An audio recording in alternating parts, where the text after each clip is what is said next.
Jadi, oke. Kalau saya kan tadi cerita juga yang waktu daftar beasiswa, daftar 10, dapatnya cuma 3. Itu terus daftar sekolah S1, diterima di sekolah Berkeley dan lain-lain, malah nggak dapat di sekolah yang saya iseng-iseng apply. Dan saya pun daftar kerja itu misalnya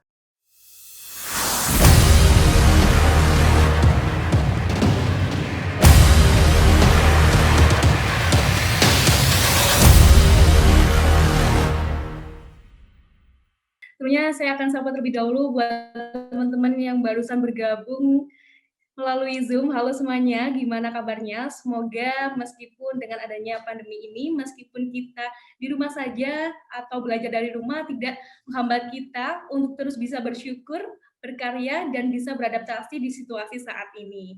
Dan tentunya pasti kita juga bisa ambil hikmah positif di adanya pandemi COVID-19, dan pastinya juga ada kegiatan-kegiatan positif yang bisa teman-teman ikuti.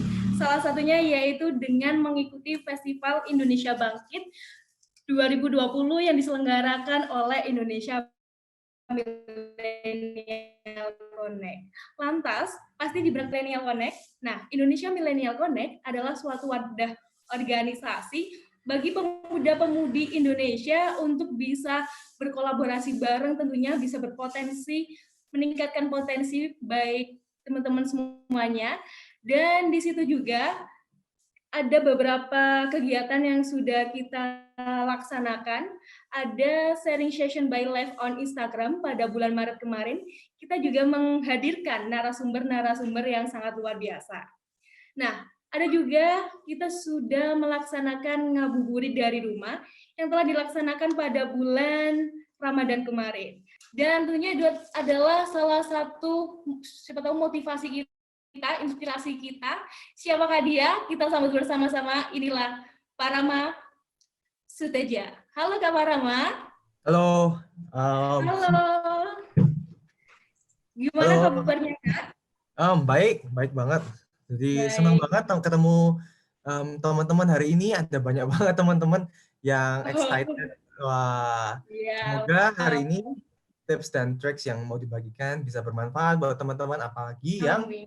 mau ke sekolah di luar negeri supaya bisa mencapai impian kalian.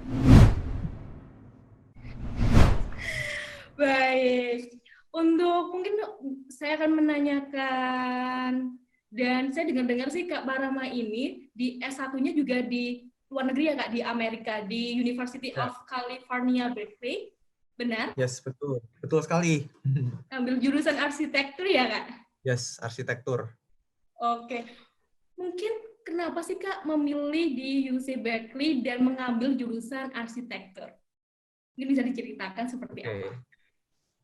Jadi awalnya sebetulnya mungkin looking back dari SMA ya. Awalnya tuh saya tidak terkira mau ke sekolah di luar negeri. Maka dari itu dari saya waktu TK, SD, SMP, SMA semuanya di sekolah nasional. Saya nggak pergi ke sekolah internasional. Selalu di sekolah nasional karena bayangannya dulu pingin sih keluar negeri, tapi nggak kebayang akan berangkat ke sana. Sampai suatu hari saya bertemu dengan kakak kelas saya yang bersekolah di UC Berkeley. Wah, dari situ tuh ceritanya menarik banget. Jadi dia kayak karena dia bersekolah di Berkeley itu dia bisa memiliki teman-teman dari berbagai macam dunia. Ada teman-teman dari Eropa, teman-teman dari China, India, dari Meksiko, dari seluruh dunia. Dan itu membuka perspektifnya sehingga dia tuh memiliki pandangan yang global, itu loh yang menarik. Dan kedua itu saya ingin supaya bisa fasih berbahasa Inggris. Supaya kalau baca buku atau nonton film itu udah nggak perlu terjemahan lagi gitu. Istilahnya sesimpel itu awalnya. Dan itulah menjadi awal mula yang membuat saya itu menjadi tertarik untuk sekolah di luar negeri dan menemukan mentor pertama saya, yaitu kakak kelas saya ini. Gitu. Nah, kalau jurusannya sendiri, awalnya tuh saya ke Amerika itu jurusannya maunya sebenarnya teknik kimia. Mungkin teman-teman yang kalau nonton YouTube-nya Jerome tahu saya itu sebenarnya awalnya pengennya jurusannya teknik kimia, tapi saya waktu semester 1 itu ketemu temen yang bawa maket arsitektur. Terus saya lihat, wah, kok kayaknya menarik ya. Maka dari itu saya semester 1 itu di Amerika tuh bisa nyoba-nyoba kelas. Jadi saya semester 1 nyoba kelas teknik kimia dan kelas arsitektur. Terus lihat kira-kira mana yang saya suka. Dan kebetulan saya suka arsitektur. Jadinya saya akhirnya jurusannya arsitektur begitu. Oke, kan kalau S2 ini Kak Parama telah mendapatkan beasiswa, lantas di S1 itu mendapatkan full beasiswa atau biaya sendiri seperti apa, Kak?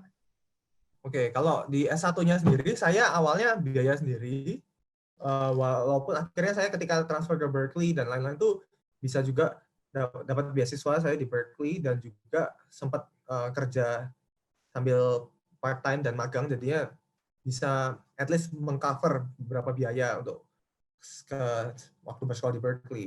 Dan ketika saya S2 ini, saya bersyukur saya diberi kesempatan dapat beasiswa penuh dari Harvard, jadi bersyukur sekali. Oke, jadi saya kan awalnya seperti saya cerita tadi dari TK, SD, SMP semuanya dari Solo, sampai saya akhirnya bertemu dengan kakak kelas saya ini yang akhirnya menjadi mentor pertama saya. Sebenarnya pertanyaan pertama, mentor itu apa sih? Nah, dari pertemuan saya dengan kakak kelas saya ini, saya tuh bisa mengetahui langsung bagaimana cara beliau bisa diterima di UC Berkeley. Yaitu dia langsung kasih tahu, oh Parama, kamu kalau mau diterima di UC Berkeley itu kamu ini loh kelas-kelas yang kamu harus ambil, ini loh organisasi yang harus kamu lakukan, ini loh yang harus kamu lakukan. Jadi penting banget teman-teman untuk memiliki mentor. Nah, mungkin dari teman-teman ini kan tanya dulu, awalnya sendiri tuh gimana sih cara masuk ke sekolah di Amerika? Oke, jadi saya mau jelaskan bahwa ada 2 tipe sekolah di Amerika, tipe jalur ya. Yang pertama itu jalur 2 tahun, jalur 4 tahun langsung universitas, dan jalur satunya ini 2 tahun community college dan plus 2 tahun universitas. Itu merupakan jalur yang saya ikuti. Nah, jadi kalau di jalur yang 4 tahun universitas ini ya langsung dari SMA kelas 3 langsung masuk ke istilahnya kayak Berkeley, langsung 4 tahun. Nah, kalau lewat 2 tahun community college, 2 tahun universitas ini, bisa juga itu jalur yang saya lewati. Nah, bedanya apa? Oke, kalau melalui jalur university 4 tahun, satu, kalian memerlukan namanya SAT. SAT itu seperti ujian nasionalnya di Amerika Serikat. Jadi, kalau kita kan juga ada ujian nasional untuk masuk ke sekolah gitu ya. Nah, Amerika juga ada namanya SAT. Nah, ini kalau kalian mau langsung masuk ke universitas yang 4 tahun ini, kalian harus ambil SAT ini. Nah, kalau community college itu tidak perlu. Kalau jalur yang saya lalui tidak perlu. Nah, di jalur yang 4 tahun ini, keuntungannya apa? Satu, kalian tidak perlu pusing mikir untuk transfer lagi, karena udah langsung masuk universitasnya. Oke. Ya, jadi ini ada 2 jalur ya, teman-teman. Yang pertama itu jalur 2 tahun community college, lalu jalur 2 tahun community college plus 2 tahun universitas. Ini kelebihannya nggak perlu pakai SAT. Ini jadi saya kan dari sekolah nasional, jadi saya tidak ambil SAT. Lalu 2 tahun lebih awalnya juga lebih murah, karena community college ini harganya seperempatnya harga universitas. Tetapi kerugiannya apa? Kalau jalur saya ini, kemungkinan dapat scholarship dari universitas itu lebih sedikit dari kalau langsung 4 tahun masuk universitas. Tapi ya 2 tahun awalnya lebih murah. Kalau lewat jalur yang satunya, yang 4 tahun universitas, yang di bagian kanan ini, itu kelebihannya bisa dapat scholarship. Jadi teman saya ada yang dari SMA kelas 3 itu langsung dapat full tuition scholarship di Berkeley, full tuition scholarship di MIT, tidak perlu pusing bayar biaya sekolah, dan juga dia tidak perlu pusing lagi mikir transfer karena udah masuk ke universitas yang dia mau. Tapi ya kesusahannya dia harus ambil SAT atau ujian nasionalnya, dan kalau nggak dapat scholarship ya lebih mahal karena emang 4 tahun universitas biayanya bisa lebih tinggi kalau nggak dapat beasiswa. Oke, bisa lanjut ke slide berikutnya. Oh, bukan yang itu. Yap,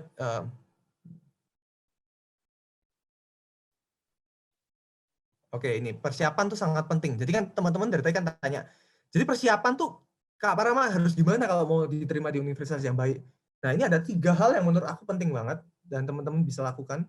Yang pertama itu mereka melihat, satu, nilai akademis, obviously, jelas-jelas. Kita tuh kalau mau masuk universitas bagus, kita harus menjaga nilai kita sebaik mungkin. Tapi, apakah itu cukup?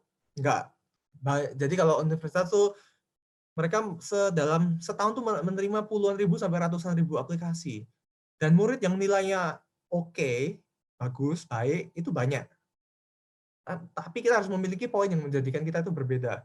Yaitu, kedua, kita bisa mengikuti organisasi yang mendukung, keorganisasi mahasiswaan yang mendukung. Istilahnya seperti itu. Jadi, misalnya kalian dari SMA mau ke S1, ya kalian ikut organisasi yang kiranya bisa sesuai dengan jurusan kalian. Kalau saya sendiri kan jurusannya arsitektur nih. Dari S1 itu, dari awal di Diablo Valley College sebelum transfer ke Berkeley, saya ikut organisasi namanya ACE Club, Architecture Construction Engineering Club. Dan kedua itu ESC, Engineering Student Council. Dan kalau bisa, kalian bukan cuma jadi anggota, kalian harus bisa jadi officer-nya. Jadi ketika saya di ACE Club ini, saya menjadi brand manager. Dan ketika saya berada di ESC ini menjadi creative coordinator. Nah, jadi kalian kalau bisa jadi pengurusnya juga. Jadi mereka tuh lihat sisi leadership kalian. Nah, paham ya? Jadi bukan cuma nilai, kalian bisa ikut ke organisasi mahasiswaan yang mendukung jurusan kalian supaya orang yang membaca formulir pendaftaran kalian tuh lihat, oh, oke, Pak Rama ini bukan cuma nilainya oke, tapi dia memiliki sisi leadership yang baik, misalnya seperti itu. Nah, yang ketiga, setelah nilai organisasi, apalagi? Apakah itu cukup? Bisa lebih bagus lagi kalau kalian tuh memiliki sisi humanity. Humanity yang membantu orang lain. Humanity itu sisi kemanusiaan, di mana kalian mengikuti kegiatan sukarela, yaitu kalau saya ikut kegiatan volunteer. Nah, saya sendiri ketika berada di US, di Amerika Serikat itu mengikuti beberapa kegiatan volunteer, salah satunya memberi makan homeless atau orang yang tidak punya rumah di Amerika Serikat. Nah, jadi saya ikut organisasi yang mereka tuh ketika weekend, hari Sabtu Minggu tuh membagikan makanan-makanan. Jadi saya dulu ya ikut buat sandwich, terus dibagiin ke homeless gitu. Dan juga saya ikut ke organisasi namanya Habitat for Humanity, itu mereka bikin rumah buat homeless. Jadi saya dulu juga angkat-angkat batu bata, nyangkul, sekop semen gitu juga pernah gitu loh istilahnya. Nah, itulah yang membuat kalian tuh jadi kayak, oh, Pak Rama ini ternyata bukan cuma nilainya oke, dia juga memiliki pengalaman leadership yang oke, ternyata dia juga memiliki sisi kemanusiaan gitu loh. Jadi mereka tuh bukan cuma ingin melihat orang yang istilahnya egois kayak diri saya sendiri, tapi dia juga ingin melihat kan bagaimana kamu bisa berkontribusi bagi orang di masa mendatang. Nah, itu penting banget teman-teman. Jadi, nah itu penting banget untuk dipersiapkan ya. Oke, kalau saya dari slide ini singkat cerita, jadi saya dari SMA, saya melanjutkan studi saya itu di Diablo Valley College. Itu community college saya selama 2 tahun, sebelum saya akhirnya transfer ke University of California, Berkeley. Nah, kalau teman-teman ada yang tanya, sekolah di Amerika tuh gimana? Masuknya tuh kalau mau masuk Diablo Valley College-nya tuh gampang. Kalian tuh cuma perlu TOEFL atau IELTS sama ujian nasional. Ya, sebenarnya itu.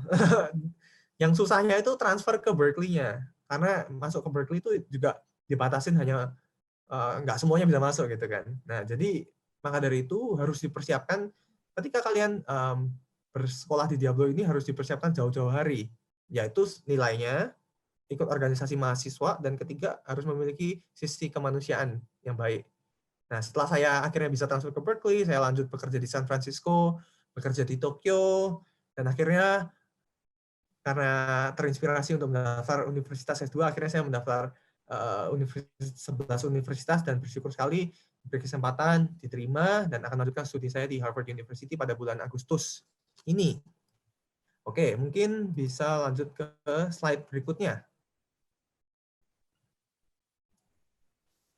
Oke, ini banyak banget yang tanya saya kayak, Kak Parama, terus ini kalau saya mau persiapan ke luar negeri itu mulai dari kapan gitu loh. Nah, sebenarnya saya sendiri itu kalau ditanyain, Kak Parama nyiapin 11 universitas ini tuh berapa lama? Saya nggak bisa bilang 6 bulan, saya nggak bisa bilang ini setahun. Tapi ini semenjak saya menginjakan kaki saya di Amerika itu, saya udah mulai persiapan. Maksudnya gimana? Ketika saya berada di Diablo Valley College dan nilai saya bisa bagus, otomatis saya bisa transfer ke sekolah yang bagus, bisa transfer ke Berkeley. Karena saya bisa bersekolah di Berkeley, saya mendapatkan opportunity magang atau internship yang baik. Dan opportunity magang atau internship ini membuat saya bisa mendapat pekerjaan yang baik. Pekerjaan yang baik ini membuat saya akhirnya bisa menjadi diterima di S2 yang baik, seperti Harvard. Jadi, semua proses panjang ini merupakan sebuah proses berkesinambungan yang panjang. Jadi, bukan cuma 3 bulan terus daftar gitu, bukan. Begitu kalian udah mulai belajar, ya itu kalian udah mulai persiapan. Jadi teman-teman ada yang tanya, Kak saya ini SMP, apakah saya udah bisa mempersiapkan? Bisa. Kalau kalian dengan belajar yang rajin dan giat dapat nilai bagus dari sekarang, itu juga udah mempersiapkan langkah kalian ke depan supaya lebih ringan gitu loh. Nah, jadi penting banget buat teman-teman, saya tekankan, persiapan tuh harus dilakukan seawal mungkin. Proses pendaftaran luar negeri adalah proses yang panjang. Jadi kalian tuh harus gali bakat dan potensi kalian sehingga kalian tuh menjadi kandidat yang menarik di mata universitas, bukan cuma kandidat yang biasa-biasa aja gitu loh istilahnya. Nah, pingin kan semuanya untuk diterima di universitas yang baik. Nah, gitu. Oke, mungkin bisa lanjut ke slide berikutnya.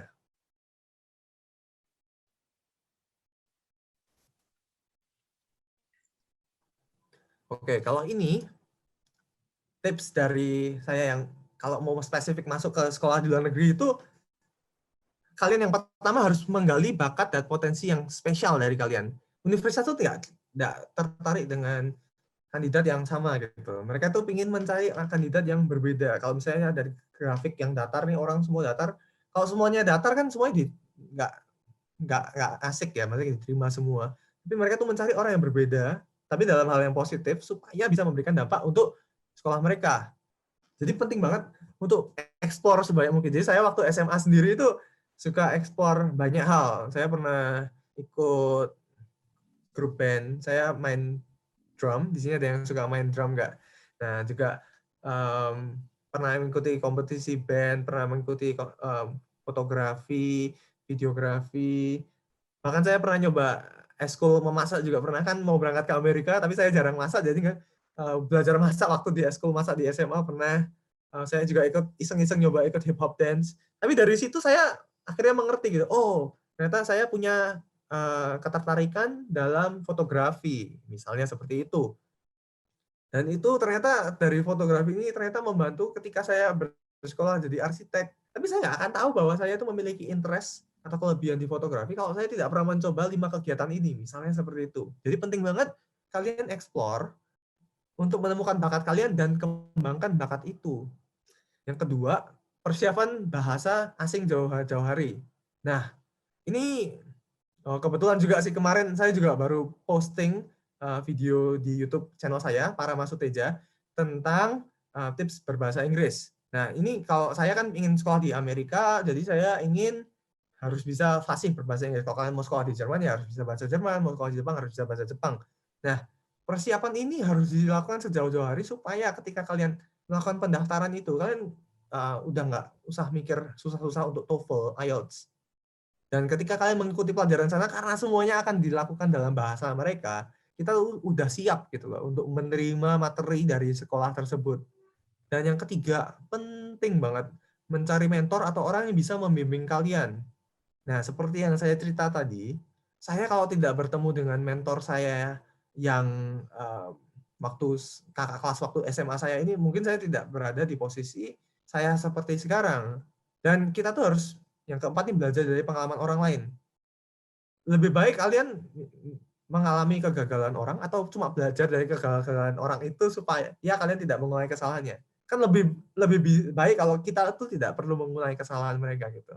Jadi penting banget teman-teman untuk mencari mentor. Nah, mentor sendiri itu banyak cara ya buat mencari mentor. Yang pertama, teman-teman bisa cari dari seperti saya kakak kelas atau teman-teman sekolah yang udah bersekolah di sana. Yang kedua, kalian bisa cari mentor itu dari keluarga atau kerabat. Jadi saya punya omnya punya keponakan dari keluarga dia yang bersekolah di Harvard. Nah, jadi saya bisa tanya kepada kakak ini untuk insights atau ilmu kayak gimana sih tips and tricks masuk Harvard, for example, seperti itu. Dan yang ketiga, bisa juga langsung DM. Misalnya kalau saya pernah di LinkedIn, teman-teman ada yang tahu LinkedIn nggak? Ini saya ketik di grup, di kolom chat linkedin.com.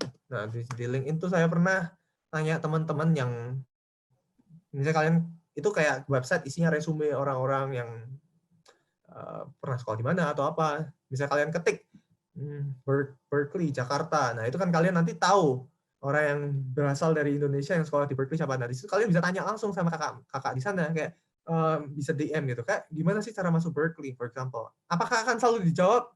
Belum tentu. Tapi kalau kalian tanya 10 orang, masa sih satu orang nggak ada yang jawab? Gitu kan. Jadi yang paling penting itu kita Ada ya, Kak? tanya aja, nggak apa-apa. Iya, betul. Nah, terus kunci kalau cari mentor tuh mentornya tuh punya dua hal. Yang pertama, mentornya harus kompeten. Yang kedua, mau membantu kalian. Maksudnya gimana? Nah, ini penting banget nih. Kalau misalnya kalian menemukan mentor yang kompeten tapi tidak mau membantu kalian, kan sama aja, tidak akan tercapai. Kalau kalian punya mentor yang mau membantu kalian tapi tidak kompeten, sama aja tidak efisien. Maka dari itu, carilah mentor yang kompeten dan mau membantu kalian. Penting banget. Dari sini mungkin ada yang mau ditanyakan dulu? Untuk saat ini, saya sedikit penasaran sih, Kak. Dari sekian 11 universitas, ada MIT, Harvard. Kenapa kok memilih Harvard? Oke. Alasannya apa, Kak? Ya, banyak juga yang tanya itu. Awalnya itu bukan proses yang gampang ya, soalnya 11 universitas itu memiliki kelebihan masing-masing. Jadi, seperti MIT itu kan mereka bagus ya buat hal teknis ya. Nah, itu kalau di Indonesia mungkin seperti ITB gitu loh istilahnya. Mereka tuh kan namanya aja udah MIT, Massachusetts Institute of Technology, udah teknologi. Jadi mereka dalam hal architectural teknik itu udah bagus banget. Kalau misalnya Princeton tuh mereka bagus dalam ukuran kelas karena mereka tuh sekolahnya relatif lebih kecil. Jadi hubungan antara murid dengan guru tuh rasionya kecil. Jadi 15 murid per satu guru. Wah, itu hubungan murid dengan guru tuh dekat banget. Kalau dari Harvard sendiri saya suka dengan desain filosofinya. Kebetulan guru saya ketika saya berada di Berkeley itu 3 dari 4 guru saya di Berkeley itu yang studio profesor dari Harvard. Jadi dari cerita pengalamannya, dari ilmunya, itu semua membuat saya tertarik untuk sekolah di Harvard. Awalnya karena itu sih. Oke, baiknya mungkin bisa dilanjutkan. Oke. Untuk berikutnya, slide berikutnya, kita masuk ke tips beasiswa. Oke, teman-teman. Nah, ini nih yang sering ditanyain, gimana cara dapat beasiswa? Oke, perlu teman-teman ketahui bahwa di Amerika itu ada berbagai macam beasiswa. Jadi yang pertama, kalau saya istilahkan, itu namanya beasiswa financial need base.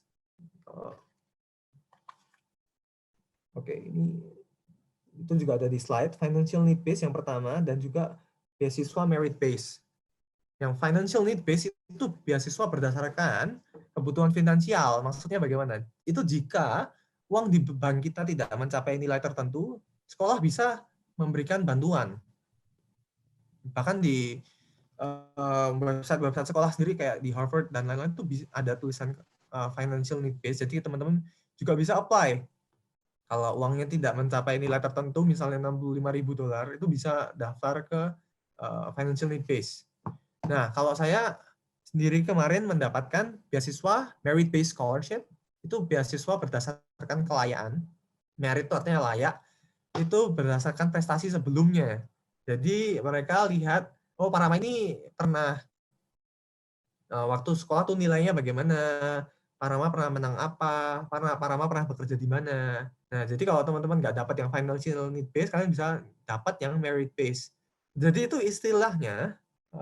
Jadi saya bersyukur banget diberi kesempatan di Harvard full tuition merit based scholarship. Nggak semua orang bisa full juga, ada yang setengah, ada yang seperempat, ada yang nggak dapat juga. Nah, sebetulnya kalian itu kalau bisa menjual diri kalian semenarik mungkin ke universitas itu yang nyari kalian, bukan kalian yang bukan kalian yang nyari universitasnya. Jadi makanya itu kemarin Columbia ngasih saya full juga, Princeton juga ngasih 25% dengan stipend, uang saku, malah dibonusin uang saku, sekolah malah dibayar gitu kan. Interesting gitu. Jadi mereka itu ketika tertarik sama kamu, mereka tuh akan memperjuangkan untuk mendapatkan kamu. Yang penting teman-teman bisa membuktikan bahwa teman-teman ini layak untuk mendapatkan beasiswa itu.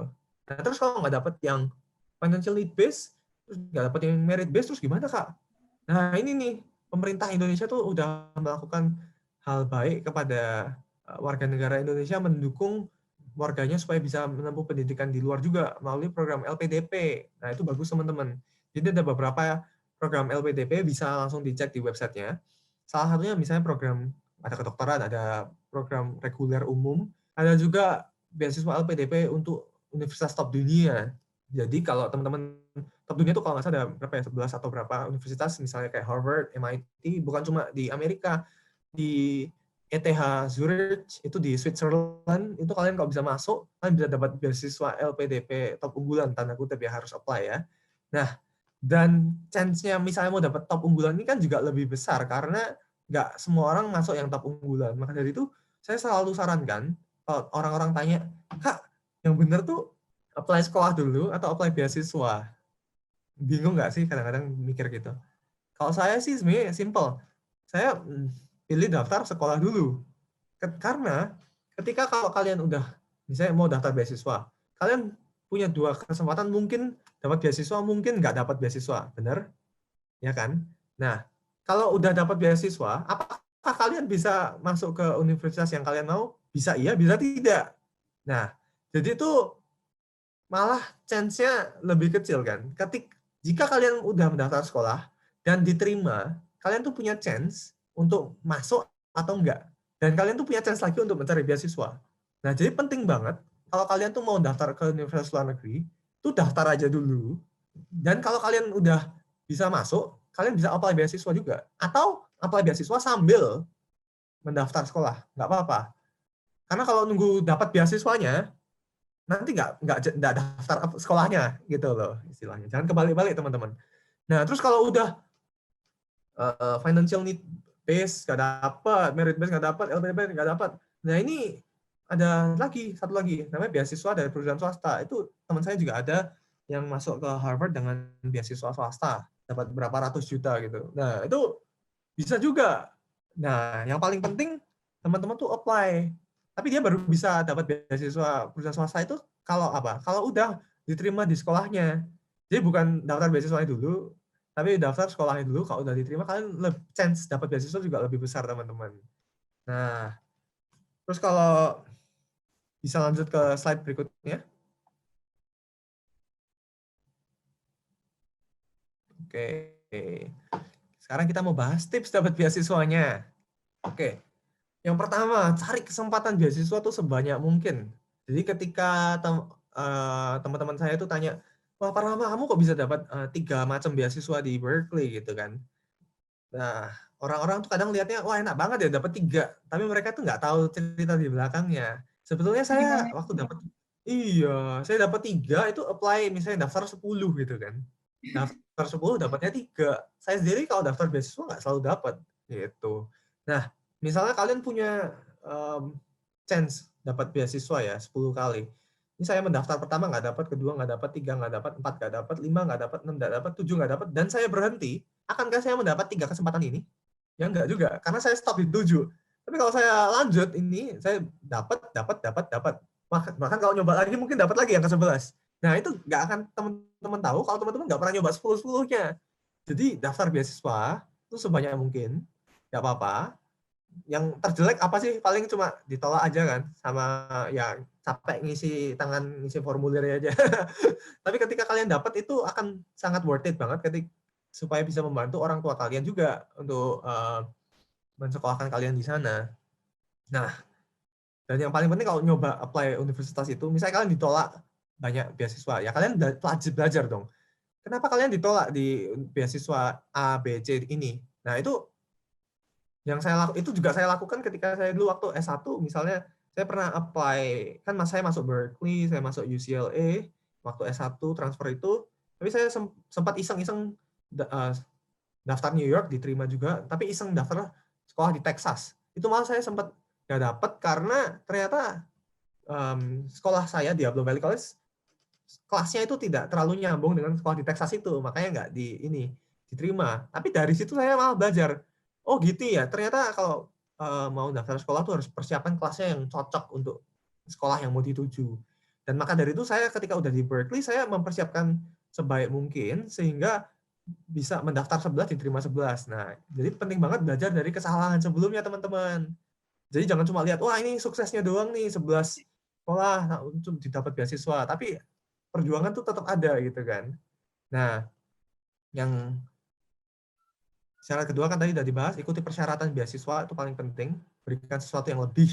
Jadi kalau beasiswa mereka mintanya ya tuliskan esai tentang kelebihan kamu, tapi bukan cuma kamu cerita tentang kelebihan kamu, tapi kamu mungkin bisa cerita tentang value yang kamu percaya, bagaimana kamu bisa menggunakan kelebihan kamu untuk membantu orang lain. Nah, itu kan poin plus yang nggak semua orang kadang lihat, tapi bisa kamu tuangkan dalam aplikasi atau formulir pendaftaran beasiswa kamu.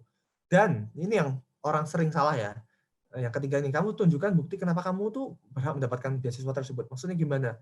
Banyak orang tuh kalau mendaftar beasiswa, mereka tuh lebih istilahnya kayak mengemis. Maksudnya gimana? Kayak, oh berikan aku beasiswa ini supaya aku bisa sekolah di tempat kamu gitu. Padahal kebalik, mereka tuh harusnya kalau mau apply beasiswa tuh lebih menunjukkan value kamu, nilai kamu, kenapa kamu berhak mendapatkan beasiswa itu. Istilahnya seperti itu. Kamu bisa menunjukkan kelebihan-kelebihan kamu, kenapa kamu berhak mendapatkan itu, daripada kamu tuh minta-minta gitu kan. Misalnya kayak ada orang, ini berlaku buat semua hal ya teman-teman. Teman-teman kalau mau mendaftar kerja dimanapun, ini juga kalian kan mana yang kalian akan terima, orang yang mengemis-ngemis untuk masuk ke tempat kalian, atau yang bisa menunjukkan value bahwa dia layak untuk bekerja di tempat kalian dan memberikan sesuatu yang lebih untuk kalian. Tentu saja yang kedua kan, yang bisa memberikan nilai lebih untuk kalian. Nah, itu jadi penting banget teman-teman untuk membuktikan bahwa kalian tuh berhak untuk mendapatkan beasiswa itu, salah satunya dengan prestasi sebelumnya. Yaitu prestasi sebelumnya kembali lagi ke pengalaman teman-teman, jurusan teman-teman, misalnya kan jurusan banyak ya, tapi mungkin kalau dari sisi aku bisa kasih tahu mungkin dari nilai, dari kompetisi pernah menang apa, atau pernah mengikuti kompetisi apa, atau pernah mengikuti pameran apa, kan saya arsitektur juga ikut pameran. Nah, itu pernah bekerja di mana, itu juga bisa berpengaruh teman-teman. Nah, jadi penting banget nunjukin value kalian.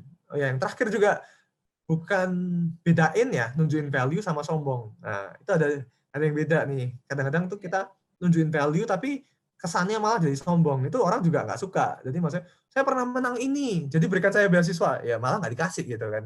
Itu karena sombong.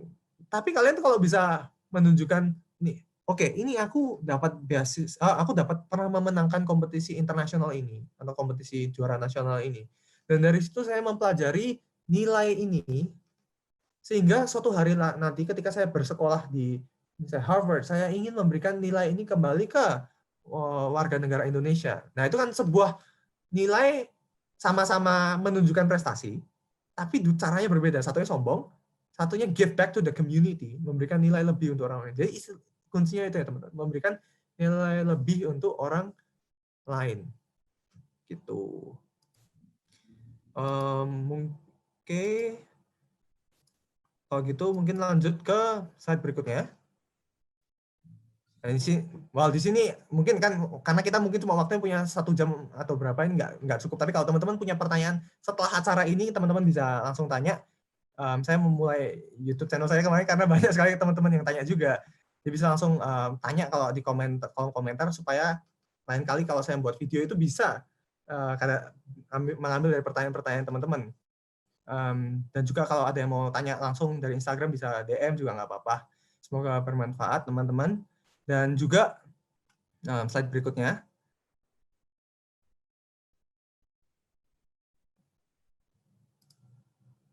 Nah, ini salah satu quote yang kesukaan saya ini. Nah, jadi kalau mungkin ada yang pernah ikut seminar saya, pernah dengar quote ini karena saya suka banget ini. Shoot for the moon, even if you miss, you'll land among the stars. Ini quote dari Norman Vincent Peale.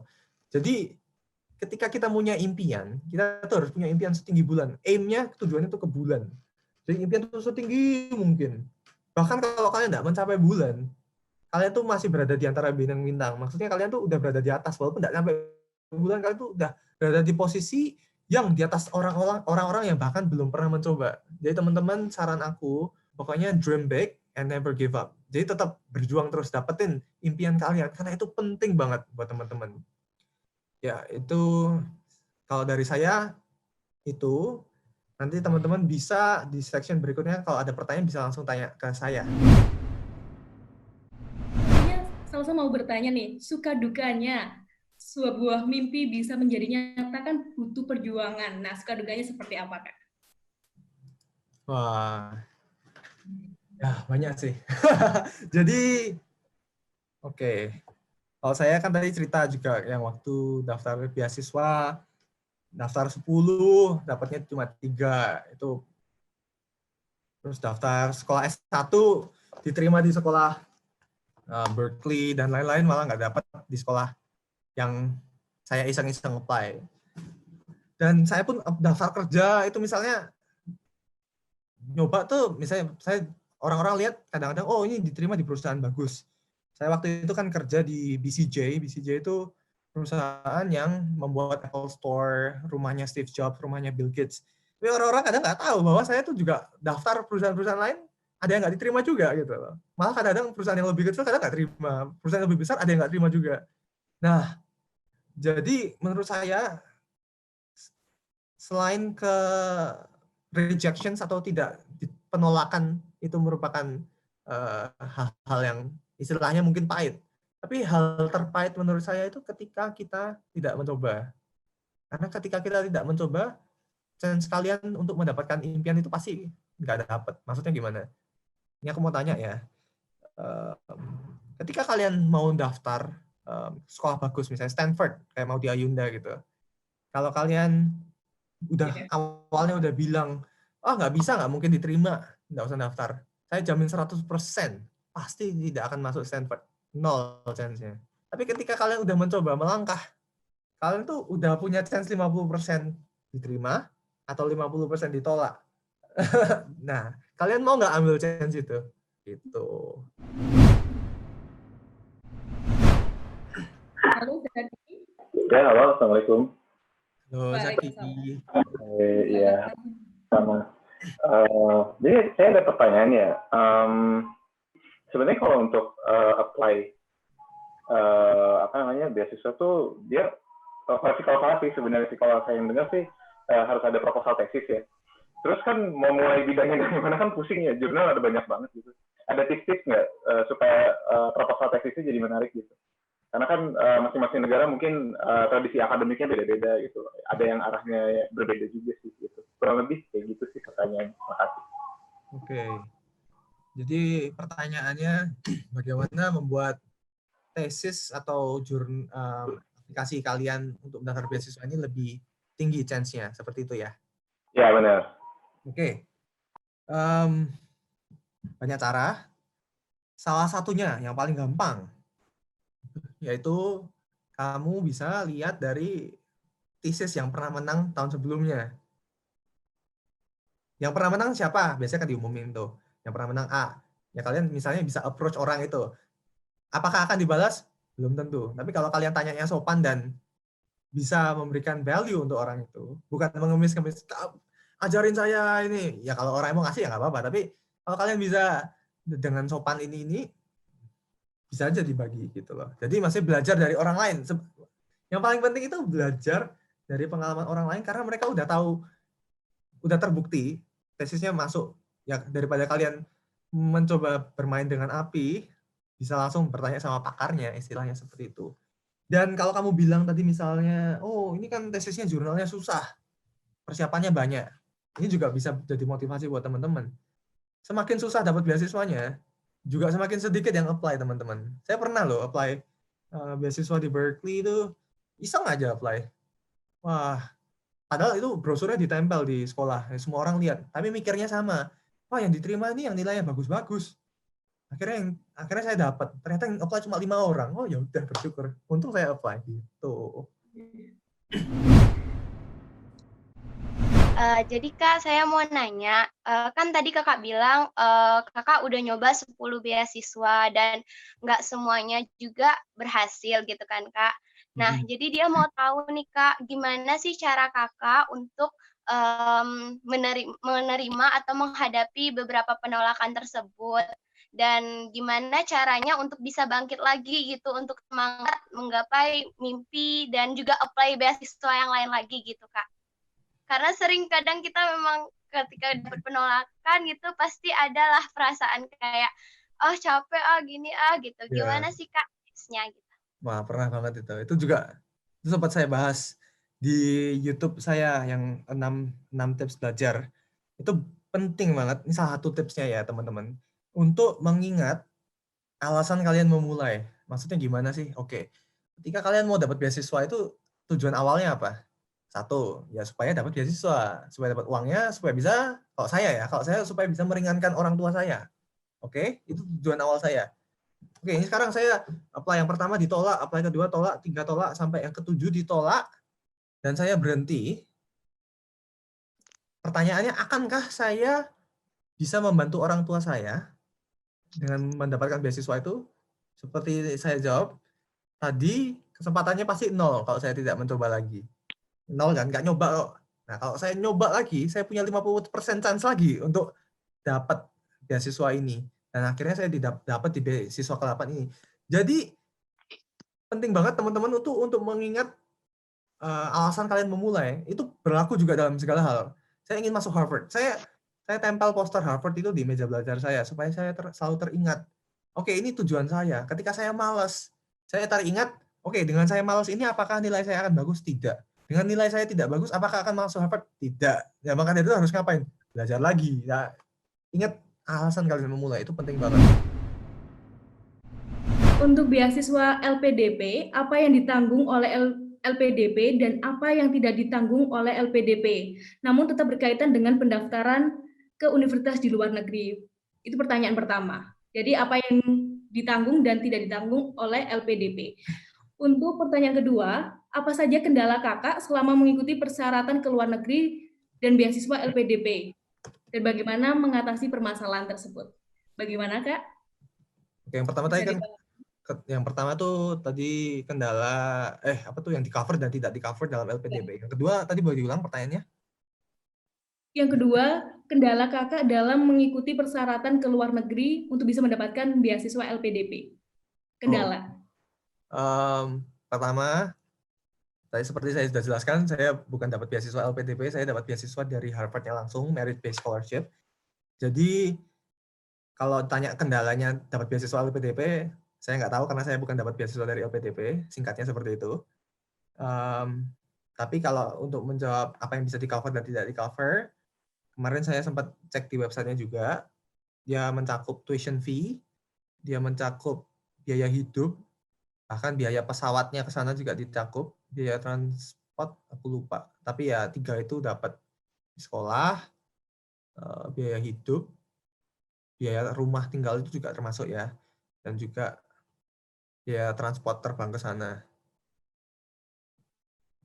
Untuk lebih lengkapnya bisa cek di website-nya ini. Website-nya saya copy paste. Silakan di situ.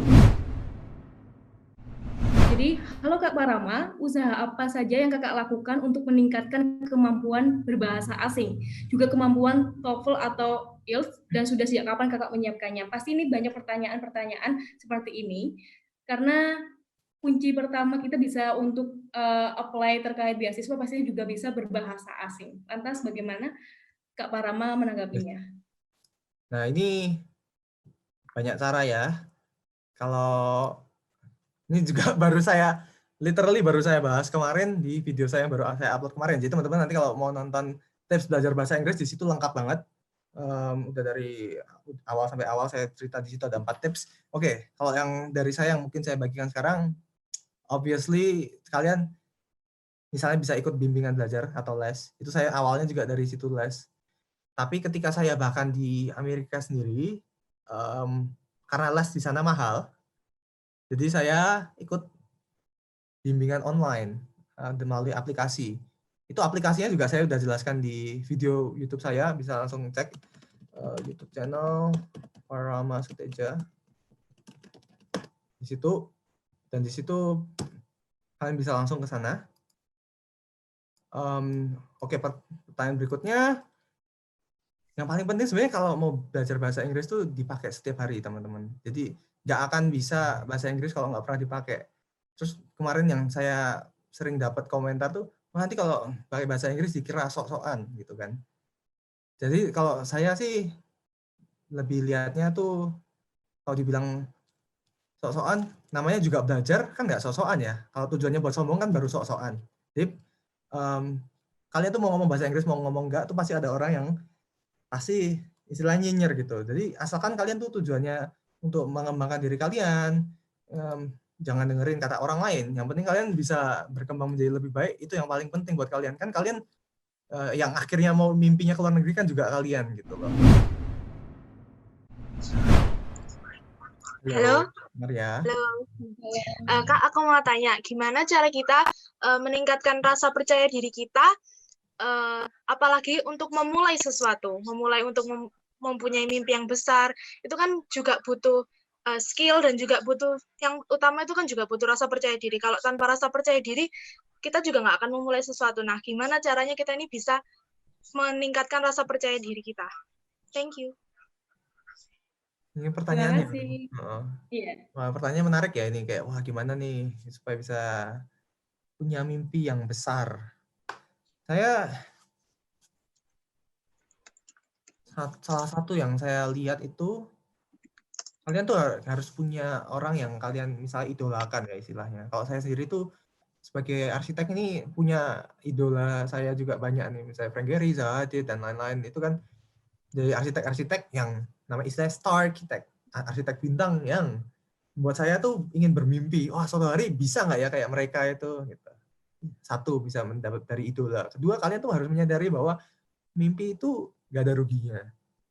Kalian bisa mendapatkan hal terbaik di dunia hanya dengan bermimpi. Dan mimpi itu gratis loh teman-teman. Enak nggak?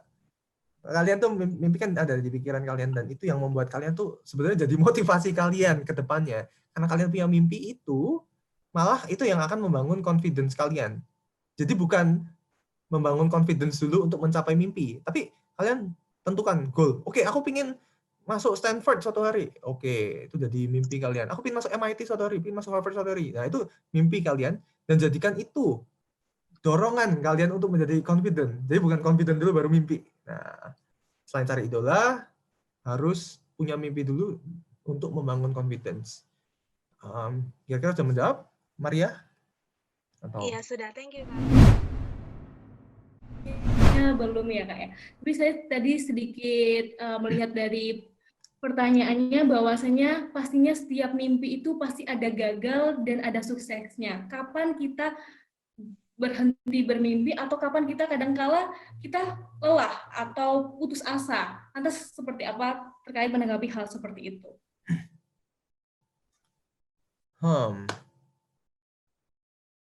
Kalau lebih seperti yang saya ceritakan, mimpi itu nggak apa-apa ya. Jadi mimpi sebesar mungkin, yang kelihatannya nggak mungkin aja bisa. Jadi saya dari Solo pun, waktu saya bersekolah di SMA Nasional di Solo, apakah saya terbayang suatu hari akan bersekolah di Harvard? Tidak. Apakah saya terbayang akan mendapatkan beasiswa tuition penuh dari Harvard? Tentu tidak juga, teman-teman. Nah, jadi kalau menurut saya itu, karena saya bermimpi, inilah yang membuat saya mempersiapkan persiapan untuk masuk sekolah-sekolah tersebut. Nah, kapan harus mungkin berhenti bermimpi? Ketika kalian mungkin tidak berusaha menggapai mimpi itu. Ngerti nggak maksudnya? Jadi misalnya saya bermimpi masuk Harvard, tapi saya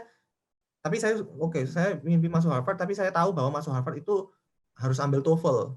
Tapi saya tidak mau ambil TOEFL, ya udah nggak usah masuk Harvard gitu loh istilahnya gitu. Tapi kalau kalian punya dorongan untuk masuk Harvard dan kalian melakukan mimpi itu, kejar terus teman-teman, nggak ada kata berhenti gitu teman-teman. Halo, Ardi. Halo. Ya, izin Kak bertanya Kak dari Palembang. Wah, Sumatera jauh sekali. Iya. Kak, menarik tadi 3 hal yang pertama dibahas di awal. Itu ada masalah nilai, terus juga ada masalah leadership melalui organisasi ataupun komunitas, dan yang ketiga itu ada humanity, jiwa sosial kita. Kalau boleh tahu dari ketiga itu persentase masing-masingnya berapa ya Kak? Agar kita bisa melihat potensi dari ketiga itu yang mana yang harus kita kejar duluan. Kalau Kakak sendiri itu dari ketiga itu apa yang menjadi prioritas Kakak? Mungkin bisa berbagi dengan kita semua Kak. Terima kasih. Baik, langsung bisa dijawab oleh Kak Parama. Kalau ditanya prioritas yang mana, yang saya bisa jawab itu semua hal tersebut, 3 hal tadi, memiliki role atau peran mereka masing-masing. Misal, jadi ini bukan yang kayak harga mati istilahnya. Kalau ini juga sering ditanyakan ya, kayak, Kak, ini kalau saya nilainya jelek, apakah saya pasti tidak akan diterima di Berkeley? Ya belum tentu. Ada yang nilainya 4, IP-nya 4, tapi ditolak di Berkeley, ya ada. Yang 3 IP-nya tidak 4, diterima di Berkeley, ya banyak gitu. Jadi maksudnya apakah harus ini dapat sempurna? Enggak. Ketika kalian misalnya nggak dapat nilai sempurna, kalian bisa mengimbangi dengan 2 hal tadi, misalnya sisi organisasi dan sisi kemanusiaan. Ketika mungkin kalian kegiatan kemanusiaannya nggak banyak, ya nilai kalian harus sebaik mungkin, organisasinya sebagus mungkin gitu loh. Yang penting kalian itu jangan jadi average atau rata-rata. Kalau bisa di atas rata-rata. Kalian sendiri kan lebih pilih, misalnya jadi orang yang penerima di sekolah itu, lebih pilih mana orang yang rata-rata atau orang-orang yang bisa berbeda gitu kan. Apakah harus pintar? Enggak. Tadi saya bilang enggak. Yang penting kalian tuh punya ketiga faktor ini loh. Kalau nggak bagus di sini, ya bisa aktif di 2 ini. Jadi itu setiap orang memiliki peran yang masing-masing dalam bidang itu. Gitu. Saya ingin bertanya, Kak. Kakak diterima dari 11 universitas. Bagaimana cara Kakak melihat universitas mana yang lebih bagus dari universitas lainnya? Apakah Kakak melihat dari prestasi universitas itu atau dari lulusan universitas tersebut? Terima kasih. Kalau ditanya, ini memang banyak faktor ya. Jadi seperti tadi saya cerita, saya itu juga teman saya yang bisa diterima di Harvard, MIT, ada yang pilih Harvard, ada juga yang pilih Harvard, MIT, pilih MIT. Itu kembali lagi ke tujuan akhirnya. Jadi kalau saya mungkin cocok dengan filosofinya desain Harvard. Teman saya ini diterima di dua-duanya, tapi lebih cocok ke hal-hal yang berbau teknis. Jadi mereka mau mengejar mimpi di bagian arsitektural yang berbau teknis. Jadi kalau saya lebih lihat kalian itu tujuan akhirnya mau kemana, terus kalian lihat lagi ke sekolah itu, bagaimana sekolah itu bisa mengakomodasi kalian supaya kalian tuh bisa mencapai mimpi yang kalian mau. Istilahnya gitu, misalnya kayak aku pingin nih belajar robotik di MIT, pingin belajar arsitektur robotik, ya jadi mungkin lebih baik masuk ke MIT karena mereka memiliki lab robotik yang sangat bagus, misalnya seperti itu. Nah jadi itu lihat tujuan akhirnya.